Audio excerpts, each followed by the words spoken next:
Bill Champlin going to be part of the We Will Yacht You event coming up. This is going to be down in Dayton, Ohio, coming up on the 12th. Among other things happening, and there's also this new song that I just saw posted literally the other day, but I want to start with We Will Yacht You. How did you get associated with that event with Frankie Previtt and company? A guy named Ken, the strangest name, it's Kennington or Kenjamin. Called me, and he's really a great guy. He said, "Hey, you want to do this thing?" I said, "Well, it sounds like it could be fun." And and then Jeff, I forget Jeff's last name, the lead singer and a radio guy who's in the band Stranger, the band's going to be playing, and along with Frankie, it's going to be fun. I think it's a little different than my usual thing. Tamara and I are going in on Thursday. We're going to rehearse all day Friday.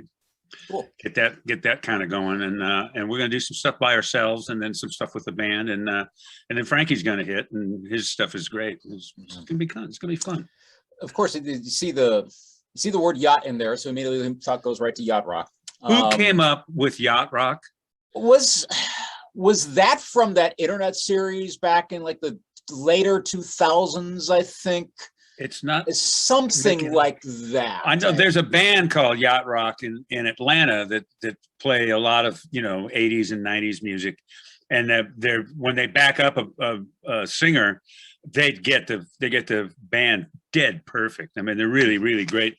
They're like samplers. They make it sound like it sound on the record. Oh. And they're really good guys, good players, and everything. That's the first time I ever heard yacht rock, and then now all of a sudden it's everywhere. It's like, well, yacht rock.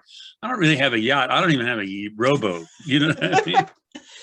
Yeah, I think it was a pejorative for a while, and now it's kind of twisted back around towards just being like this general descriptor, which I know you did an interview with Inside Music Cast a few years ago, and I know they're really honed in on, was they term it, I think it's probably a more accurate term, West Coast pop. West Coast music that's kind of what it's been known as in Japan and in Scandinavia and Germany. And West Coast is like a total category over there. Right. Not that I particularly like categories. I mean, some of my records were considered really great West Coast records. Some of the earlier ones that I did with David Foster, who's a West Coast star at some level. But and then suddenly it was yacht rock. I was going, well, okay, I guess they've been calling it all. In order to kind of categorize music, they call it all sorts of things. Musicians don't particularly want to be categorized, right? No, but it's just but we realized. We are. So right. There you have it. Yeah. Yeah. And if you get associated with it and it gets on a run, you can go with that. I was listening through Runaway over the past few days, and I see why that's kind of considered a prime example. I mean, it's got, you look through the liner notes, the sound, etc. But you had, and again, that's one style you've done. You've done obviously plenty of styles throughout your career. Yeah, I've been involved in it. Really, I kind of started off as an R&B musician. If anything, I started off as a blues singer. Yeah. I mean, when I was a kid, I wanted to sing the blues, and I did kind of my first song that I wrote were blueses and stuff. Then I kind of got bored with it and started moving up musically into other stuff, and it was kind of cool. I mean, the only blues I ever really recorded was the TV theme for In the Heat of the Night. Yeah. Mm-hmm. that was a classic. There's your blues. I got you right there. Well, who's your favorite blues artist? Well, there's a handful of them, but I think right now, in terms of guitar players, Eric Gales kills me. He's a major piece of work. I was just looking on Facebook yesterday, and it was Gary Moore's birthday, and they showed a live thing of Gary Moore playing. He passed away a couple of years back. Amazing singer and guitar player. I mean, we just sort of missed him. He kind of came and went a little too quick. There's been some really great ones. I mean, I always liked Little Milton was one of my favorite singers, and a guy named ZZ Hill, believe it or not, was also one of my favorite blues singers. And I think ZZ Top kind of got their name from that. They were basically a blues band to start with. Yeah. That was what their whole scene was. But exactly. There's some good singers. There's a lot of I mean, I got XM Sirius Radio, and they got the Bluesville channel on there, and there's a lot of singers that don't really knock me out that much. Really? Blues singing is a whole other world. That's why I love Milton. Milton was such a great singer. Good guitar player, but he was really a great singer. There's a lot of guitar players that play great guitar that don't sing all that well. You know, I mean, I thought Bonamassa for a while was a little left of center, but man, he's changed up. He's singing great these days. He's kind of owns the blues world right now. Well, on that point of how he's evolved, blues seems so endemic to like your soul, your being. You gotta know it or live it or something. How effective can someone learn the blues, or is it like you got it or you almost have it, but if you don't, you don't? How do you discover? You know, I think what it is that it's probably the first place where if you're growing up to be a musician and stuff like that, it's the first thing where you can kind of put your heart into it because it's kind of simple. I mean, basically, it's sort of simple. So you can lend, you know, it can feel a little bit better. And then I think there's something, a producer that I used to work with, a guy named Mike Stewart, produced Billy Joel's first couple of albums. And Mike always said, the first thing to go to tape is who you are and how you feel. And then time, intonation, all the, you know, enunciation, all the little, you know, scoop book learning stuff. Yeah. But really it's kind of how you are and, you know, who you are and how you feel. I think that there are a lot of singers out there. I mean, Stevie Wonder is anything but a blues singer, but God, you can feel every note he sings. You know what I mean? So I think that's kind of the thing about blues is it's not really challenging on the instrumental level. So that you can just feel the singer, you know. That's why B.B. King was so great. I love his guitar playing, but my God, that guy sings. He used to sing so good, you know. And when he was alive, not so much anymore. Great guy. Played with him one time when I was younger, and I learned more about the shuffle in that one set. You know, playing with his drummer Sonny Freeman at the time, I learned more about shuffles than I'd ever known up to that point. I mean, there's a certain something that happens when you know what you're doing in that scene. So I mean, it's like anything else. If you're good at it, it's great. Who are some of the best people who've been able to translate that feel into the pop realm? Oh, just about anybody. Yeah, you know, I mean, Huey Lewis and the News really took R&B and blues and really did wonders with it. That band is one of the best bands around. There's a lot of bands that have done that. I think Aerosmith pretty much started off as a blues band. If you start digging, I mean, Led Zeppelin was really connecting crazily to Delta stuff. I mean, Jimmy Page really fell for the whole Delta thing. So I mean, there's a lot of stuff. I mean, Rolling Stones is probably one of the best blues bands on the earth. Yeah. Think about it. That's what they do. They got a little poppy at some points, and have gone in different directions. But you know, amazingly great. And I used to think Mick Jagger was kind of a bad singer, and then lately I listened to him. I went, "This guy's great. He's really cool. There's something really cool about it because he puts his all into it. There's something really cool about that." Well, and his voice has held up really well. From what I understand, he's a real healthy guy. Runs like 5 miles a day. He's been really healthy. I mean, skinny little runt, you know, but which may be one of the reasons he's as healthy as he is, you know. But and he had some heart problems. I think just about a year and a half ago. Whatever it was, he fixed it. He's back on the road making noise. Well, and you've been singing also for decades. How do you keep your voice going after all these decades? Somebody said, "Hey, what do you warm up with?" I said, "The first song."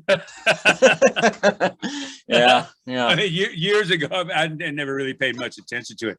There's a couple of ways of looking at singing. The way I look at it is there were some coaches. There's a coach that's worked around Los Angeles for years. He worked with Stevie, he worked with Michael Jackson, a guy named Seth Riggs. He's great coach who knows this instrument as good as anybody. You know, he's really he kind of approaches it as dealing with it as an instrument. Now, there was another woman, she passed away a few years back, but she was a coach, but she really was more of a psychologist. She always said, everybody's born to sing. Somehow along the line, you're kind of taught not to, you know, and I just bring you back to being what you were born to do, you know. So let's pull out your song. Here's the song. Why don't you try feeling what it is rather than working on your notes, and then let the song sing itself through you. And it's kind of a cool thing. I was kind of did that approach, you know. I mean, it's just, you know, I sing because I want to, you know. Although I was rehearsing the other day and I listened to myself and I went, I didn't want to. I wasn't slamming too hard. Well, maybe I better do some warm-ups, some, Ming Mongs or some of these things that I mean, David Foster always used to have us go Ming Mong Ming Ma ya Ming Mong Ming. It's something he heard. He learned it from Ella Fitzgerald, believe it or not. She said, "Here's my warm up," and so he did it with every session with every singer that was in the studio. Boy. Sounds a lot like choir warm-ups that I do here, just in choirs I sing. It sounds like the same sort of thing, but that's how we get our voices going as well. Yeah. And I find that there's the instrument and then there's the heart. And I think the heart is probably more of the vocal instrument than the vocal cords in some ways, Right, yeah. Yeah. I've discovered the same thing, even in something as larger as that, the ones where you start to get the emotion, the feel, and you get beyond just the page, it always gets better. Inherently, it gets better. Yeah, it just, I mean, when I was in choir in high school, we had a teacher that we went nuts. We were doing Prokofiev, we were doing Stravinsky, we were doing Charles Ives, no bar lines. It's one time, no key signature. Yeah.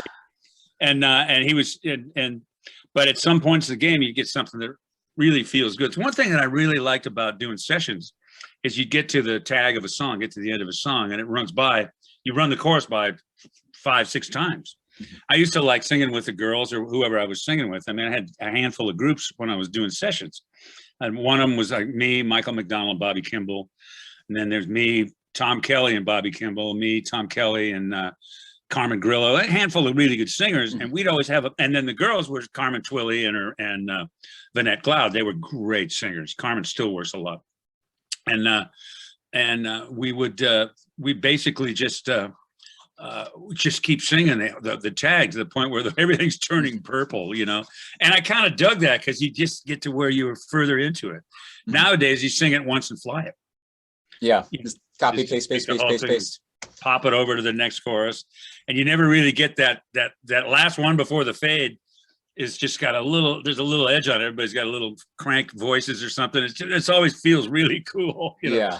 Take that and fly it, Right. That would, gosh, but they never get the chance to do that. And I notice that in pop music all the time. Like I'm listening for an artist where I can tell that even like the lead vocalist, that they sing the second verse, like you can tell, hey, wait a minute, I think they're singing this a little bit different. And it jumps out nowadays because so much sounds identical. Like, oh, they did this and then they repeated it 26 times through the rest of the song.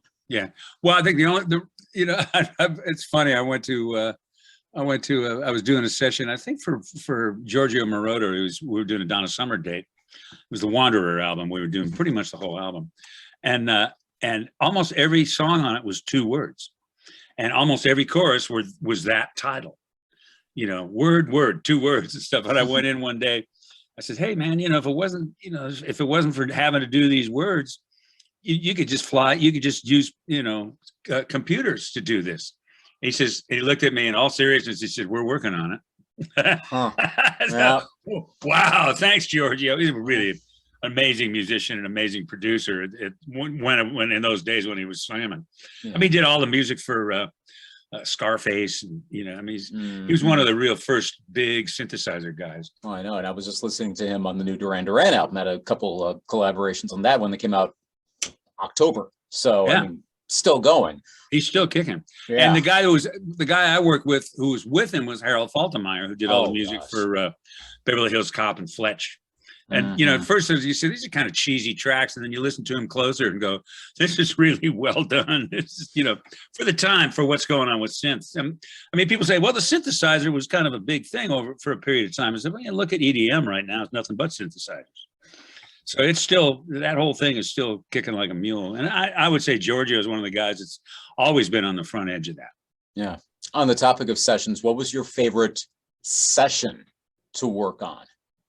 Oh God, there's too many to count. Wow, hard to say. I really like doing the Amy Grant records. I did a handful of backgrounds on the early Amy Grant stuff, and then those were really good records.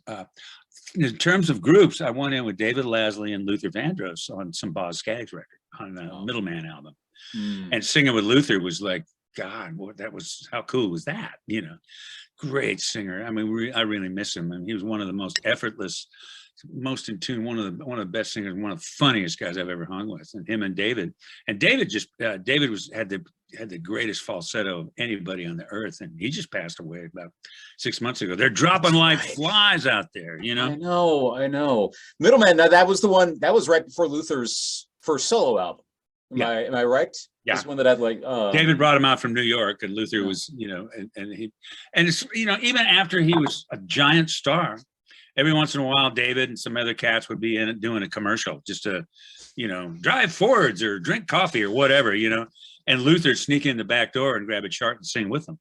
Huh. And almost every time the producer would go, "Hey, can I get a step out from that guy?" No, he was just going in to keep his sight singing chops up. Really? And he wanted to hang with a gang, you know what I mean? Just, you know, you listen to most of his music, there's a lot of background stuff on it. And, you know, it's just, he's just bringing in all the cats he did all the sessions with before, because he knows he could count them guys and girls. I mean, some of the stuff is, some of his live stuff was insane, great, really background vocal heavy. I mean, and they did it well. Yeah, absolutely. I've noticed that in a lot of even stuff we play here in the studio, but I know Luther Vandross sang backing vocals on it. You can tell he was involved, that he was charting that out or assisting. It comes through in the song like, okay, yep, that's Luther Vandross one for sure. Yeah. Oh yeah, he sticks through like crazy. He was, I think he was on "We Are Family." Yeah, he was on the backgrounds of that. You could hear him in there. Mm-hmm. He said, "Man, I made more money off of Wrigley's gum than I did off my first album. It's because there's nothing like a roller coaster ride. There's nothing like the flavor of juicy fruit gum." Here, I'm pushing them, you know, the Wrigley's, like they don't have enough, right? But and I was, whenever I heard that, I didn't know Luther or anything. Whenever I heard that commercial, I went, "Man, this guy sings. I wonder who this guy is." And kaboom!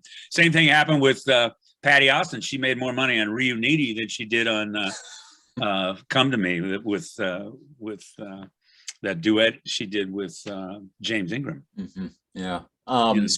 Speaking of backing sessions, and I know you've talked about the session that ultimately led you to collaborate and get in with Chicago's the Angelo record, and I've been looking online to try to find that record. I cannot find it. It was on Fantasy Records. Somebody showed me the cover. Yeah, it was an album I did with him a couple of years before he called me, and I guess I just left him my phone number. And I remember I was working on the Rit album at that time, the Lee Ritenour album, and I'd been up all night singing backgrounds, and just, you know, I was shot, and a long drive from Glendale to home, and got in really late. He called me about 9 o'clock in the morning, and my voice was Barry White, "Hello, baby," you know, that morning pipes.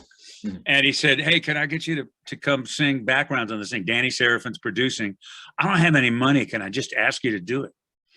And I said, you know, I immediately caught a cold. I said, "Well, Angelo, I really got a bad cold." He said, "You know, well, Pete said the same thing, but he's coming anyway." I said, "Pete, who's Pete?" He said, "Peter Cetera." And I went, "Well, if he's singing, I'm there." So we went in and sang together. And I remember when we went, we kind of very quietly sort of dot a background chart on this song, and went out to the, you know, in the booth. Nobody really heard us that much. So you do this and I'll do that. We just kind of head charted it.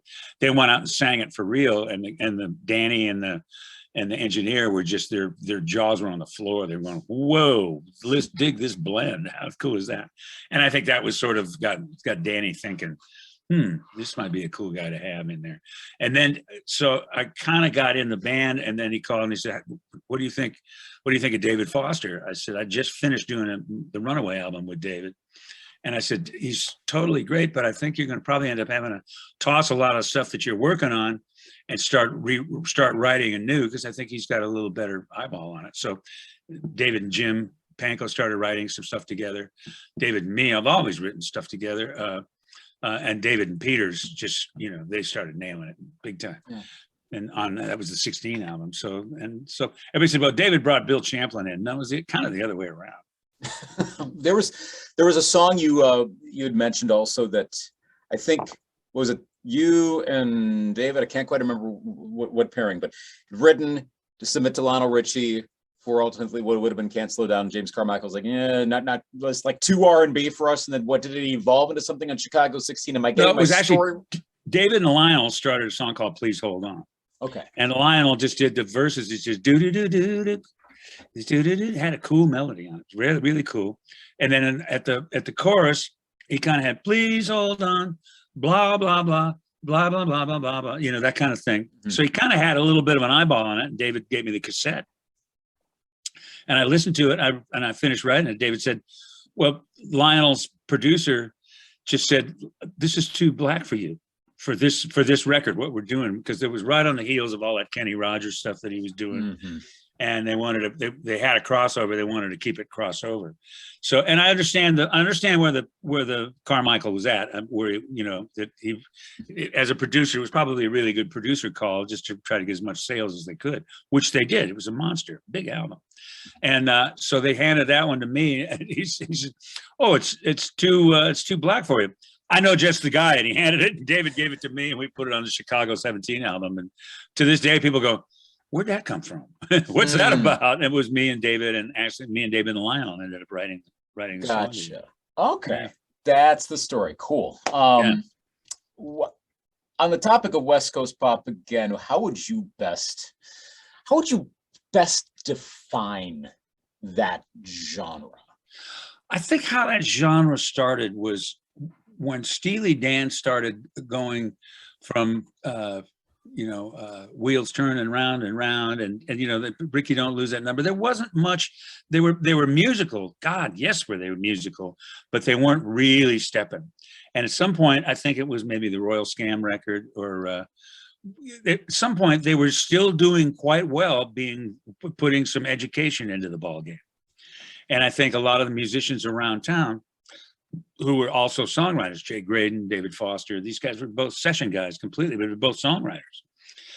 And they started going, okay, let's go that way. Earth, Wind and Fire, you know, Allie Willis, all the writers on the Earth, Wind and Fire stuff, they started going that way. And everybody started going, we have pop, and we know what pop is, but we're going to throw some R&B in, and we're going to throw some, actually, maybe not even jazz, maybe even classical, or maybe even just a tad of jazz in there, just to flavor it a little bit and kind of open up a new place to go, because it's just like everything else. I mean, you should have heard radio right before the Beatles. It was useless.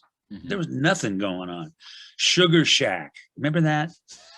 You know, yeah. You know, yummy, yummy, yummy. I got love in my. I mean, give me a break. It was just so fun, so kind of useless. And along came something, good writers.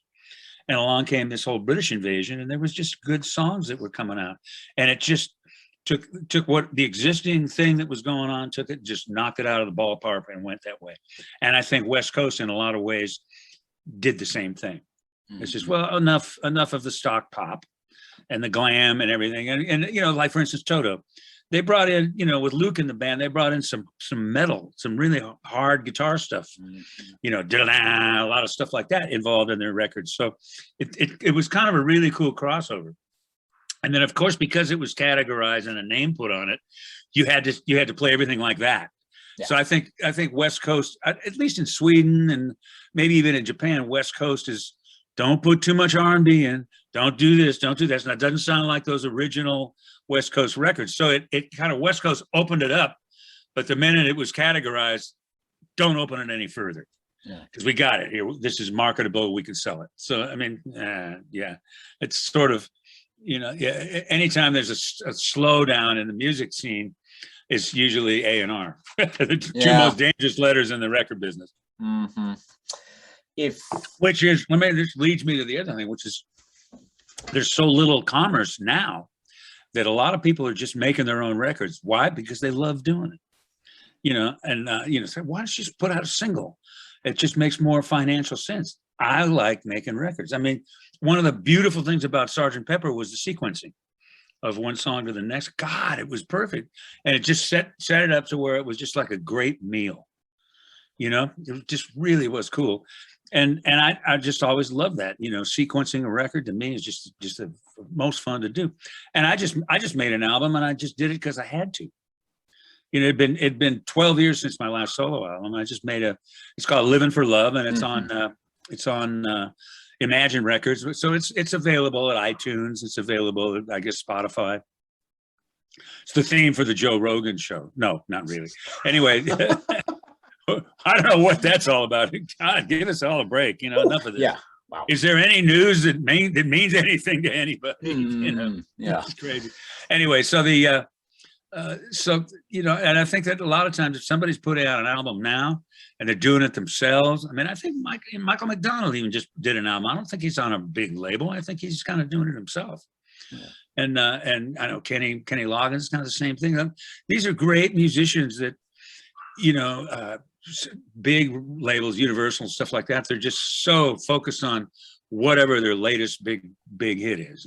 If it's Lady Gaga this week, it'll be somebody else next week. And they're all good artists and everything, but there's not enough room, especially with the money changing hands ain't what it used to be. The commerce is kind of gone in a lot of ways, at least from what I can see. So I know the record companies are making money. I don't know how. Yeah, some way they're staying afloat. I'm not sure, but it's happening, and record companies.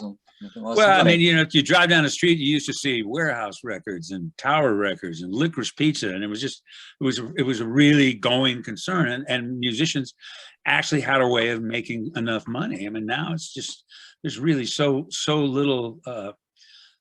There's very little point of purchase. There's no such thing anymore. So it's kind of weird. It is a shame. So I mean, if anybody was staying into it for commerce is pretty much out of it at this point in the game. If you're in it because you love it, and that's all there is to it. Well, you loved it enough, like you said, to do the album, and it's now been out in the public for a little over a year. How do you look back on that now, with the whole 12 plus months of that and people's reactions? How does it sit with you now? Well, I mean, that album, I kind of really put a lot of my heart and soul into it. I just lost a son. Right before this, a couple of years before this happened, I had a real major bout with cancer during that time. And it just sort of changed my outlook on the world in a lot of ways, on what I see and how I see it. And just your viewpoint changes. Just as you get older, your viewpoint changes. You don't have to have all that stuff happen to you, but it did. It happened to me, and it just made me. There's a couple songs on there that are really personal and really kind of deep. And I just read somewhere it says, if it's not personal, it's not art. And I kind of went, well, I'm going to try, at least for this album, I'm going to try digging in and seeing if I can get some themes that reoccur, that without being blatant. I'm usually pretty good at hiding stuff if I need to. And politics, or not even so much the politics, but the way politics is depicted at this point of the game is just everybody's pointing the finger at everybody else, saying they're bad. Mm-hmm. It's not good for us. It's not good for any culture to be that way. So I mean, I do. There's one song on there that's a little bit like that. So I mean, there's some pretty cool stuff in there, and I got great players on it. And the opening song, I was a really, really good friend of mine and co-writer on my previous solo album, which was 12 years before that. It was George Hawkins, bass player, and George was on this one. Bruce Geitch is an old friend of mine and co-writer. Bruce sent me a track that just smoked, and both Tamara and I jumped on it right away. It's the opening track of the song. It's called "Reason to Believe." And I just called. I said, "Is that George on bass?" And Bruce, or I texted him, and Bruce said, "Yeah." So who's playing drums? This is Vinny Colaiuta. Mm-hmm. And I was going, well, all righty then. I'm keeping this one. So I mean, there's a handful of people. Lenny Castro played through the whole record. I got really good stuff from different people in the album. Jason Sheff actually said I did a duet with Jason, the song that we'd written. And I was doing the album, and I went, "Hey, what about Show Me? What do you say? You mind me putting on the record?" He said, "Go for it." So we came over and we kind of cleaned up the vocals and did stuff. I did most of the work here because I mean, there's only so many diners, drive-ins, and dives you can watch, and you might as well just go to the Pro Tools rig and go to work. So I did a lot of guitar playing, but I brought in a lot of guys. Carmen played a solo. Tal Morris from San Francisco area played a solo. Mark Russo did some horns on 2 or 3 songs and just tore it up. And Mark plays sax with the Doobie Brothers, and was originally in the original Yellow Jackets. It's a major piece of work. Yeah. And he played with the Sons for a little while. We're really old pals, and I just called him. I said, "Can you stack this track?" And Greg Matheson is a song that he and I wrote together. And Greg just wrote up a quick chart, and he just did baritone, one bari, two tenors, and two altos, and stacked it up big time. And you know, I brought in guys that love it. Mm-hmm. And girls, and Tamara's all over the record. She's singing backgrounds, and she's tears it up. She's a major singer, major songwriter. She and I co-wrote probably half the record. Yeah, what's the essence of her musicianship? What does she bring to your material? She just brings, when she sings, it's you know, there's just been this such a all the girl singers these days are all Minnie Mouse. You know, they're all kind of, you know, I want to be Sex Kitten. You know what I mean? And Tamara just hits it. I mean, she kind of grew up listening to really good sing Gladys, and you know, great singers. You know, and she really kind of knows her way around it. She did some jazz for a long time, so she's pretty well-rounded musician in a lot of ways. Sings, when she sings, you drop everything and listen. It's just one of those people that has that kind of pipes. Mm-hmm. And then somewhere along the line, she and Bruce Geich started writing stuff together. And you know, one song after another with great tunes. I was going, whoa, this girl's writing really well, and kind of let her kind of have her move. I was doing what I was doing most of the time, just being on the road with Chicago, and she just, you know, grew into a really good songwriter. So I mean, when it came, all of a sudden, before my solo album, we did a record with Gary Falcone, who's a real good friend of mine, great guitar player, great singer. And he and Tamara and I were starting to write for that record. And the next thing you knew, we had Wonderground, which was me and Tamara and Gary. So that's a really good album also. I mean, I was so involved in my solo album. I didn't listen to that one for almost a year. Then I put it on and went, holy shit, this is great. This is a good piece of music, you know? So, I mean, right now I'm kind of just coming out of the slump that I'm usually in after I've finished an album. Usually the only music I want to hear is jingles on the television. You know, I don't want to, because I gotta, otherwise I'll just go in and start making the same record over and over again. I've done that. It's out of my system. Got to find another band. It'll always end up being me, but I got to find another way to do it just to keep myself interested. Well, I mean, I've got the attention span of a gnat. I kind of know the feeling too. I'm a little bit the same way as well. Yeah, exactly. Well, man, this is great. This is good chorus. This is good verses. Something's got to change here. So I'm known for writing bridges that go all over the place, you know, that are cool bridges. And the challenge is to get back to the song, you know, the hook, you know, try to get that. Well, okay. So then there's this new one, at least new release came out the other day. It kind of comes out of left field, and I see Tennington Park, you and Mickey Thomas. I'm like, yeah. What? How did that happen? Well, Mickey and I've known each other for years. You know, I mean, I think one of the first live gigs he had was with Elvin Bishop. Remember, fooled around and fell, and that's where Mickey first kind of came out of where he grew up. And came out to California and started working with Elvin. The next thing you know, he was singing with Starship, and you know, the rest is history for him. One of the best singers on the earth. Just a screamer. It's a great singer, sweet guy. One of my, you know, and John Zaka, who produced it, who's part of this Tennington Park. John just put the two of us together. I said it didn't have to go too far to put me and Mickey together. I mean, you know, when Mickey heard I was going to do it, and we both of us liked the song. I mean, AWV's version was good, but I was kind of an Isley Brothers freak, and so was Mickey. Well, AWV's version is good, but Isley's kind of hit it pretty hard. You know, I mean, anything Ronnie Isley sings is, forget about it. He's as good as it gets. Dig this. Everybody says, oh man, we've got this many records and this many hits. Isley Brothers have had #1 hits in the 50s, 60s, 70s, 80s, 90s, had a #1 record in 2003. How's that? You know, and it's all based on that one singer, really. Ronnie Isley is just so great. He's just one of the all-time greats. You know, I don't know how much he's singing these days, but God, what a great singer. I know there was a new song that the Isley Brothers put out a few months ago, so we played a little clip of it here on our station. So I know they're doing something. I'm not sure all what. Good. They still got something going on. Oh man, that guy can sing time, news, and weather and make it kick. You know what I mean? He's just one of those guys. Yeah. There's a handful of singers out there that I was driving with Tamara, and Lord knows I've heard the song a million times. Stevie Wonder's version of "We Can Work It Out," the Beatles song. I was driving along. We were in Santa Barbara, going to the grocery store or something. And I was driving along, and all of a sudden it got to the tag, and Stevie started letting it fly. And I was almost running into the car in front of me, and I was freaking out so hard.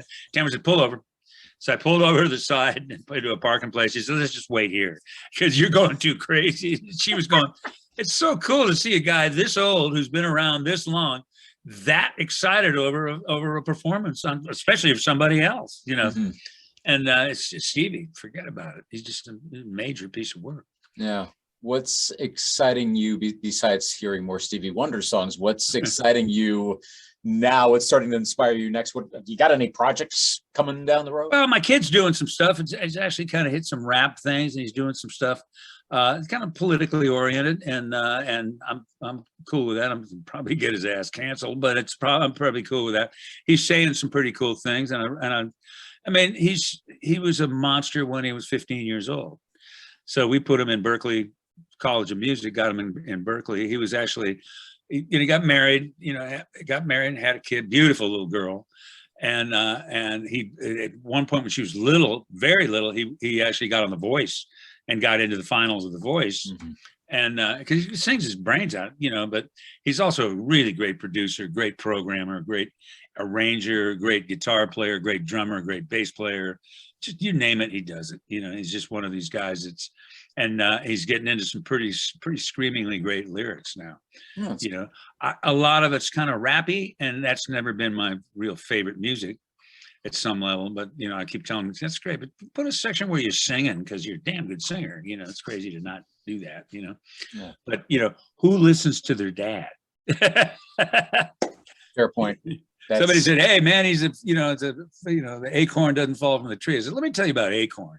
What it is you learn as much as you can from your uncle, so you can show off to your dad." And that's kind of the way I want your kids. Will's anything but a kid anymore, so he just does what he does, and I'm a big fan. I just love what he does. So he kind of knocks me out. There's a lot of music out there that gets me. I mean, people would be very surprised. I mean, I love Fall Out Boy. They're great. That singer's got U.S. Steel stamped on his throat. You know what I mean? That guy's got power for days, and just goes one song. I mean, I saw a live show, and it certainly didn't sound like he overdubbed any of it. I was looking for signs of lip syncing. No way. Yeah. He just brings it brings it hard. He's a great singer. And there's, Foo Fighters is a great rock band. I mean, there's a lot of stuff out there that's really, really good. You don't hear about as, at least in our age group, you just don't hear about it that much. But it's kicking like a mule. Foo Fighters are on a tour. They're gonna bring it right back to the top. They took a break for a while. They needed a break. Yeah. We're getting close to Valentine's Day when we're doing this interview, so I figure I might as well ask you, what is the best love song you have ever written, in your opinion? Oh, my goodness. Probably Time Will Bring You Love. It's a song on the Last Sons album. Chris Bond produced it. We just did an acoustic guitar. And it went from a string quartet to a 50-piece orchestra by the end of the tune. It was just really beautifully put. And I think the song title and just the nature of the tune is really pretty cool. I still perform it sometimes. I kind of stopped doing it for a while because it was my older son's favorite song. So every time I sang it, I kind of broke up and started losing it. And I don't want to do that. I mean, I miss him terribly, but I don't want to have to be thinking about him while I'm I'm on a gig. Understandable, yeah. Well, there is a gig coming up, and that's We Will Yacht You. If you had to point, to someone to say this is maybe the primo example, like high quality, best distilled version, or if there's a couple of yacht rock, West Coast pop, however one terms it, what would you say is like the best example of that in any music, be it a song or an album, like or what? Yacht rock? Yeah. Well, I think a lot of people that are kind of being sort of dumped into that category. Michael McDonald. I mean, anything he does is he writes such great songs. He's just amazingly great singer. Kenny Loggins, I think, is kind of lumped into that thing. Kenny is probably one of the top 5 singers in the world. And still, I mean, I've heard him sing lately. Just ridiculous. He's a friend of mine. Both those guys are good friends of mine. And it's funny, we were listening to the radio the other day, and What a Fool Believes came on. And that's the one that took us out of the Song of the Year when we were up for it with After the Love Is Gone. Mhm. And they took it rightfully so. They walked away with it, but it was close. It was actually, vote wise, I understand it was pretty close. We were 20 votes away, but there's a handful of people. Ambrosia, some of the Ambrosia stuff that's in there is really, really good, and that band's still playing, and they're playing great. David Pack, the singer and one of the writers in that band, kind of on his own, does his own thing, and he's a kick. I mean, there's a lot of good people out there, and I don't think a lot of people don't really know about it. Frankie. I didn't really know that much about Frankie, but when I heard that he'd written that song that Medley and Warrens did for Dirty Dancing, I've had the time of my life. So, what a great tune! And then I realized he wrote Hungry Eyes. I mean, this guy's a killer writer, and it's going to be kind of fun hanging with him. I think Tamara's going to sing "The Time of My Life" with him, because usually he brings his wife, but I think she's having surgery on her knees. Maybe something came down. It's kind of hard to do it from a hotel bed. I'm going to do my parts on Zoom. Could be a bit of a challenge. Honey. Yeah, no, probably no. Maybe not. Well, all in all, it'll be a great night there. Glad that you're doing that, and who knows, we'll maybe see you do more of those. Bill Champlin, thank you so much for doing that. And you just mentioned What a Fool Believes, and then of course After the Love Is Gone. And before we stop, I'll say those, one obviously that you wrote, and then the other one just so happened to be two of those songs. If they come on the radio or I hear them, I'm like, stop, listen to the whole thing, especially After the Love Is Gone. Those are probably two of the first songs I remember hearing in real time as a kid, because I was born in 78. So those were two of the first I remember my parents had on the radio. To this day, After the Love Is Gone was written in 78. Right. And that's right in that formative time for my music. And so every time we played here in the station, I got to listen through the whole thing. So my gosh, thanks for helping to write that song. That's cool. Yeah. There's a version on Jay Graydon's Airplay for the Planet. But David played piano on it, and Jay I think did guitar. He did this whole wire choir beginning on it, and I sang the lead on it. That is, I think, the penultimate version. If you can find it, it'll knock you out. I'm going to give it's called Jay Graydon's Airplay for the Planet. All right. It's a good album. I'm going to go give that one a listen. Bill, thanks for taking time to chat. Great, about Luke. this. Thanks for having me. And I wish I could see you down there. How are things in Wisconsin? Everything kind of settled down? Actually, kind of is. Yeah, it's not that bad. I think the Packer fans around here are mostly. I'm a Viking fan, so I'm an oddball. But most of the Packer fans around here, I think, are getting over losing another playoff game. They really thought they had it. And, hey, their quarterback's probably the best thing going in the whole NFL at this point in the game. He's really good, and I'm not sure if he's going to be back. They may go their separate ways. So I don't know. I mean, I hate to see somebody taken out of, who's really put together a great team and is being part of a great team and everything like that, being taken out because he didn't get a shot. I mean, come on, give me a break. Yeah, there's also is anybody sick of this crap? I've had enough. I think we're getting over that too. So I think we're going to be in line for a good spring and summer around here. So now I know California is still kind of locked down. I mean, you gotta show your vax thing to get in a restaurant. You've got to show your vax, your vax passport, your ID, your firstborn, everything. So wait a minute. Would you like to know my, dress sizes, shoe sizes? What do you want next? Yeah, we don't quite have that much going on around here, so we're a little more lenient up here in Wisconsin. Good. But we're all keeping it safe and keeping going along, and I think we're going to come out of this. And I think great, Luke, man. I'm glad to hear somebody's nice and positive about it, because it's I mean, in California it's pretty nutty. It's gone left anyway. So listen, man, thank you for having me. And they said I'd like you, and they were right. Well, I'm glad they said that. I'm glad I lived up to that. So thank you, Bill. Yeah. This is really awesome. All the best, and hope to see you further down the road. Great. Be good. See you soon. You too. Take care. Bye-bye. Bye-bye.